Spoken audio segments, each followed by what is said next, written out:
you don't have to know the algorithm. You don't have to nail the thumb. You don't have to nail the headline. Like, subscribers mean nothing. The only thing that matters is...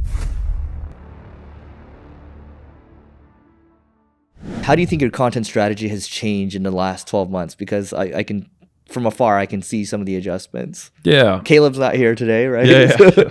Yeah, no, the team's bigger now. Yeah. I mean, how big is the media team now? Say like 9 maybe. 9 is it? people? 9? Yeah, it's 9, and then we have some vendors.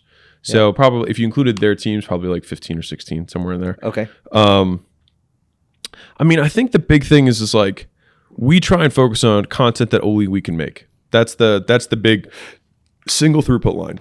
If someone else can make this piece of content, I don't want to make it.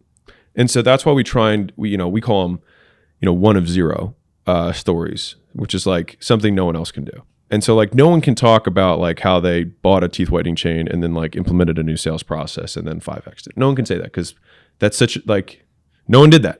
I did that. And so someone might be like, here's how here's a breakdown of Coca-Cola's business model. But like, I'm not going to do that because someone else can do that. But this is the stuff that I can do. So it's going to be more capturing out what we're literally doing, because I think the more people saw what we actually do in companies, one, it would get even better deal flow for us.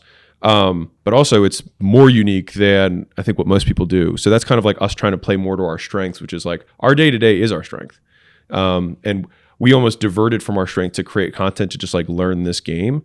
But as our infrastructure gets bigger and better, we're leaning more and more. So we just bought a big headquarters here in Vegas. And so we're going to be centralizing the whole media team, and that'll be our big media headquarters.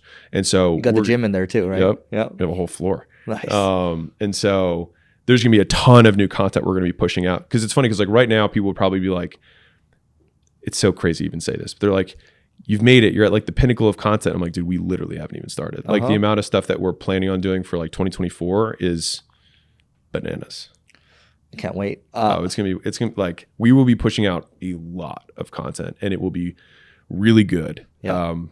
Because you said one thing earlier, but I love this statement, but it's like the second throughput would be like too good to fail, because that buddy of yours can. It's like, you don't have to know the algorithm, in my opinion.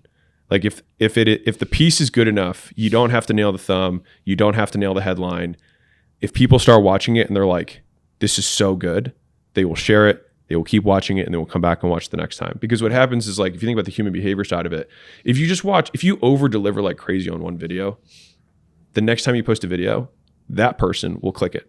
And they don't even look at the thumb. They don't look at the headline. They're just like, oh, Alex or Eric made another video. Yeah. It must be good because all the other videos are good. Yeah. And I think it's more important to have fewer good pieces than more mediocre pieces. Dude, so here's where I'm coming from. Looking at Ken's, during the pandemic, he had videos that would get a couple 100,000. And that's when you know you're doing pretty well with each video. Neil, same deal. He had a couple 100,000. Some videos would get 1 million views or so. And then same deal for me, a couple hundred. This is like 4 or 5 years ago. And my thesis here is that you have to be in the good graces of YouTube, and you have to be you cannot stop, right?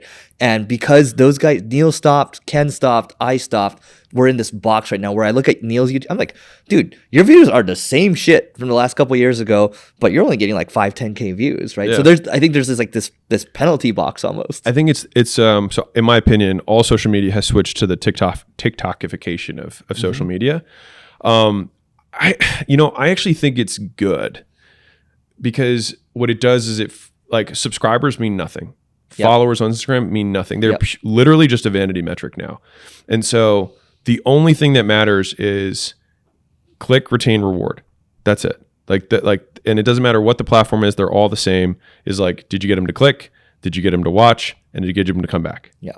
That's it. And so the algorithm, like, it also, by doing that though, it makes it, there's never been a better time to start, because in the earlier days when it was subscriber based, it was basically like an email list. Like, you build a subscriber base and then they push out your stuff to subscribers, but they don't do that anymore at all. And now it's just like, they do lookalike audiences based on what they predict someone will like your thing or not. And so you could be a brand new account and have your first video do 10 million on the first upload ever, which I think in some ways is like a great equalizer, and it makes the content king. Yeah.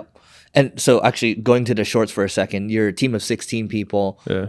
What % of your work with you and your team goes, you think, into shorts versus the long form stuff? I mean, my shorts for me is like almost no work. That's all the team. Okay. That's all them. So they're cutting up your long form Yeah, stuff. that's almost the majority of it. We did direct to camera stuff early to kind of like kickstart things, but it is. I can't remember the last direct to camera shoot we did.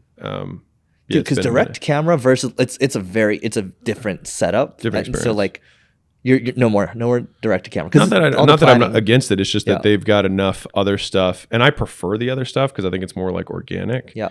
But the direct to camera stuff, the usability per minute of footage is highest. Whereas if like we do a vlog day, they're going to get 3 or 4 shorts from a full day, but they got to go through like 8 hours of content. Whereas if I do like 2 hours of direct to camera, we have like 100 shorts. It's a lot. Yeah. And so what about from this? This you'd pull like what, like 20, 15 shorts? You would know.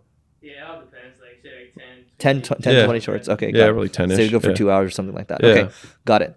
And your spend a year ago was like, I think like 120 grand a month. Like, what do you think that looks like now? It's probably double.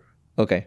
So 240. Yeah. And are you getting paid on AdSense, any of this? Yeah. Okay. I mean, not enough to make it bad. It doesn't equal it out. Okay. No, it doesn't equal it out. But it's okay. The deal flow is good. Yeah. No, yeah. Like, media's just like a loss leader if you want to consider it from that perspective. We lose money on media, which is funny because people are like, he makes money on his $2 book, which by the way, Amazon takes, you get paid like 30 cents on a book. That's $2. But anyways, that just goes to fund the money losing media team. And I say that with absolute love. You know what I mean? But that's, I mean, all marketing loses money until it makes you money. Like that's, you know, it's a long game.